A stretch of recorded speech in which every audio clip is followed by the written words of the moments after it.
Bonjour YouTube et bienvenue dans cette nouvelle vidéo. Donc comme vous le savez, je suis partie en Norvège du Nord pendant 10 jours au mois de février, donc en plein hiver. Les températures étaient aux alentours de 0 degrés, parfois il faisait -2, -3, mais le ressenti était hyper froid. Évidemment, il faut avoir des bons équipements, des bons vêtements, des bonnes chaussures, donc je vais vous dire ce qu'on a emmené nous dans notre valise. Sachant qu'on avait une valise cabine. Je tiens à dire que cette vidéo n'est pas sponsorisée par Decathlon, même si j'aurais aimé, bien que nos vêtements viennent principalement de chez eux, puisque voilà, on a été faire un tour au début du mois de janvier chez Decathlon et on a trouvé plein de choses hyper cool. Les prix n'étaient pas si chers que ça, donc je vous mettrai à chaque fois le prix du vêtement qu'on a acheté. Moi j'ai pas acheté énormément de choses chez Decathlon, puisque j'avais quand même déjà du matos de ski à côté, mais par contre mon copain a acheté pratiquement en fait tout l'équipement chez eux. Donc voilà. Je précise aussi que nous ne sommes pas des randonneurs de haute montagne et donc nous ne sommes pas équipés pour la randonnée de haute montagne. Cependant, on a quand même fait des randonnées un peu périlleuses. Si vous avez suivi mes vlogs, je vous laisse le lien dans le petit i en haut. Voilà, on a fait des randonnées qui étaient un petit peu périlleuses, mais nos équipements ne sont pas faits pour. Et pareil pour tout ce qui était harnais, etc. On n'en avait pas, donc je ne vais pas vous présenter ça aujourd'hui. Mais voilà, sachez que je fais cette vidéo pour les gens qui veulent faire un voyage en Norvège comme touristes. Voilà, si vous voulez faire des petites randos, ça marche. Mais toutes les randos de haute montagne, voilà, c'est pas du tout le sujet de la vidéo puisque, comme je vous l'ai dit, on n'a pas l'équipement pour.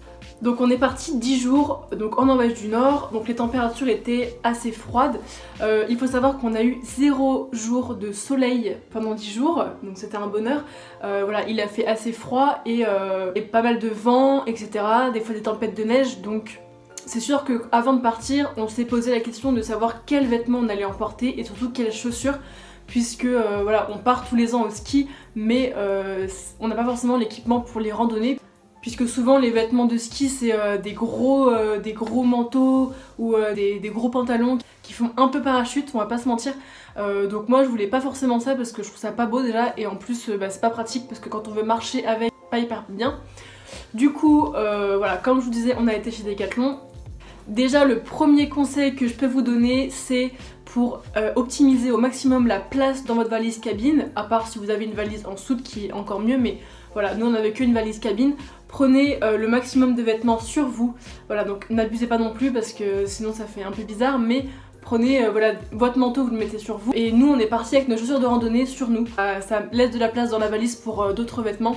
Voilà. Après vous allez vous dire comment on a fait pour prendre des vêtements pour 10 jours dans une valise cabine.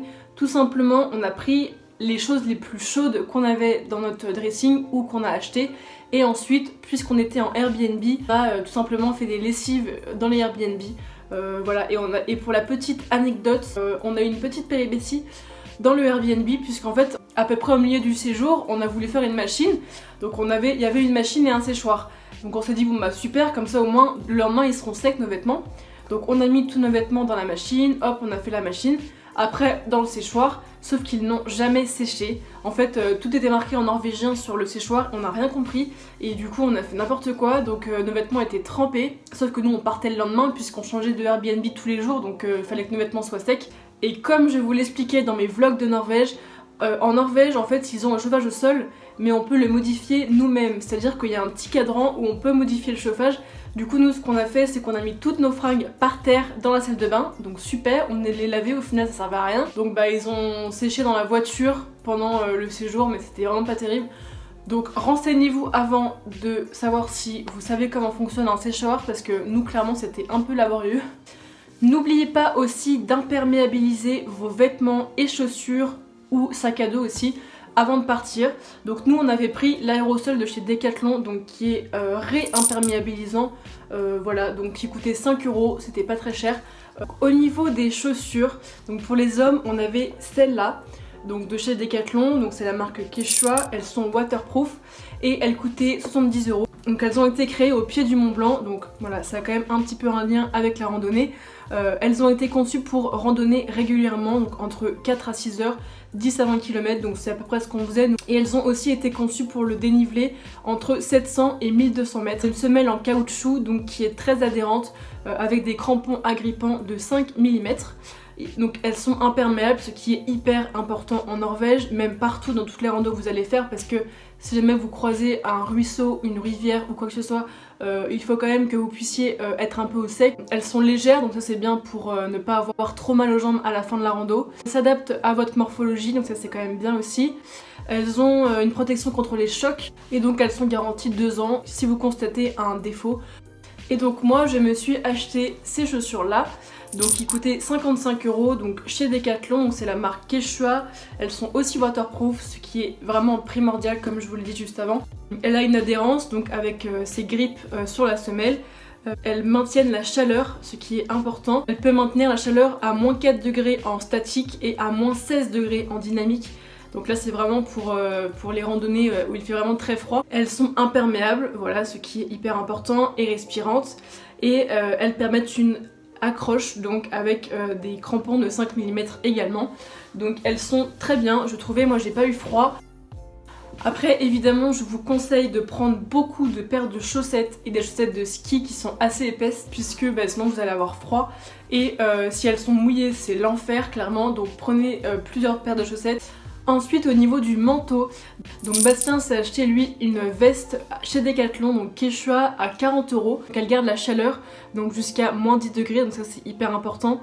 Elle a une doublure, le dos est en polaire comme vous pouvez le voir. Elle a une protection des agressions climatiques, donc une capuche réglable. Elle est imperméable, donc lui il a pas du tout eu froid, sa veste était vraiment bien adaptée pour la Norvège. Et moi j'ai pris une ancienne veste que j'avais achetée chez H&M, je crois à 50 €. Je trouve qu'elle est imperméable, mais le problème c'est qu'il n'y a pas de capuche. Et en fait la petite histoire c'est que j'avais acheté un manteau chez Decathlon, voilà, qui était 20 € il me semble. Sauf que je l'ai oublié la veille de partir, donc forcément j'avais pas de capuche. Et je conseille d'avoir une capuche puisque ça protège du vent. La différence d'une capuche avec un bonnet, c'est que le bonnet ça vous prend juste les oreilles et la tête, alors que la capuche ça vous protège même de derrière, et le vent quand il arrive derrière, votre cou n'est pas protégé. Donc voilà, je vous conseille de prendre une capuche, un manteau avec une capuche ou une veste avec une capuche que vous mettez en dessous de votre manteau, mais prenez une capuche, ça va vraiment, ça sauve la vie des fois. Après évidemment nous on avait des petits tours de cou. Donc ça c'est pareil, je pense que c'est primordial pour partir dans un pays froid, au ski ou quoi que ce soit. Donc nous on le mettait soit au cou, soit sur les oreilles, ou soit les deux. Sous notre bonnet on le mettait en forme de bandana. Et en fait c'était hyper bien, ça protège bien du froid. Donc évidemment prenez aussi des bonnets, ça va de soi. Après pour les filles, moi je trouve que c'est pas hyper pratique quand on a une queue de cheval. Du coup je me suis acheté en Norvège ce petit cache-oreille, je sais pas comment ça s'appelle. En gros vous le mettez comme ça, voilà, magnifique. Bon là ça fait un peu bizarre avec mes cheveux, mais quand j'ai une queue de cheval ça fait un peu mieux, voilà. Donc il y a le petit drapeau de la Norvège ici, que j'adore d'ailleurs. Et voilà, ça c'est hyper pratique pour les filles. Moi en termes de pantalon, j'avais un pantalon de ski qui date de ma mère, donc quand elle avait 18 ans. Donc c'est à dire qu'il est un peu vieux, mais je l'adore. C'est la marque Kili, je sais même pas si ça existe encore. Mais c'est un pantalon qui est hyper bien, puisque donc c'est sous forme de bretelles ici. Et il y a des amortis sur les genoux. Donc si vous tombez, moi je sais que je tombe pas mal en randonnée, des fois je me prends des racines ou des cailloux, enfin voilà, je suis pas très douée. Donc ça me sert pas mal. Et le bas du pantalon est assez évasé, ce qui permet de mettre des grosses chaussettes de ski. Avec la chaussure qui remonte, c'est très pratique. Voilà, c'est ce qui a manqué un peu au pantalon de Bastien, puisque Bastien lui s'est acheté un pantalon chez Decathlon toujours, donc qui coûtait 25 €. Voilà, les avantages du produit, donc c'est qu'il est il y a une liberté de mouvement, donc comme je vous disais tout à l'heure, je n'aime pas quand ça fait trop parachute et quand on est trop bloqué dedans. Il s'adapte à votre morphologie, il est doux et il sèche très rapidement, ça c'est aussi important. Je vous disais, si vous vous tapez une grosse tempête de neige et que votre pantalon est trempé, c'est pas terrible. Après en termes de pull, on a pris beaucoup de sous-pulls, ça c'est hyper important et obligatoire quand vous partez dans un pays froid, puisque ça garde votre chaleur et c'est vraiment près du corps. Donc moi j'en avais pris 3 de chaque. C'était des sous-pulls que j'ai eu chez Primark, H&M, Decathlon, Adidas, un peu partout, ça coûte pas très cher. Il y en a aussi chez Uniqlo, mais ils sont un peu plus chers, mais ils sont de très bonne qualité apparemment. Et Bastien aussi avait pris plusieurs, donc sous pull et des pulls. On a aussi trouvé ces deux t-shirts donc chez Decathlon qui coûtaient 1,50€ ou 2€, je sais plus, mais c'était pas cher du tout. Ça c'est des t-shirts qui sont bien puisque s'emmènent facilement, c'est léger, ils sont confortables et donc voilà, ça dépanne bien. En termes de gants, je vous conseille d'en prendre plusieurs évidemment puisque vous allez toucher la neige, vous allez peut-être tomber, vous allez voilà, faire des batailles de boules de neige et donc si vous avez les mains mouillées, les gants mouillés, c'est pas du tout agréable. Par contre, je trouve que les gants ne sont pas très bien pour la chaleur puisqu'en fait ça ne garde pas beaucoup la chaleur, j'ai l'impression. Du coup on a croisé un host Airbnb et il avait des moufles et donc Bastien s'est acheté ces moufles là donc en Norvège qui sont très bien pour garder la chaleur puisqu'en fait vos doigts ils sont collés et je pense que ça garde plus la chaleur que les gants. Donc voilà, privilégiez les moufles si vous en avez, sinon prenez des gants, prenez-en plusieurs et prenez des sous-gants et des gants normaux. Vraiment pour garder la chaleur au maximum. Voilà, le but ici dans le voyage en Norvège c'est vraiment de garder la chaleur, de ne pas être mouillé, de sécher rapidement. Je pense que j'ai fait le tour des équipements que j'ai emmenés en Norvège. Donc n'hésitez pas à mettre un petit pouce en l'air si vous avez aimé, à commenter si vous avez des questions et à vous abonner, ça fait plaisir, c'est gratuit. Et n'hésitez pas aussi à aller faire un tour sur mon blog de voyage puisque j'ai écrit 3 articles sur la Norvège du Nord. Donc voilà, n'hésitez pas à aller voir et également mes petits vlogs de voyage sur la Norvège. Ça fait plaisir, c'est cool. Voilà, bonne journée à tous. Ciao!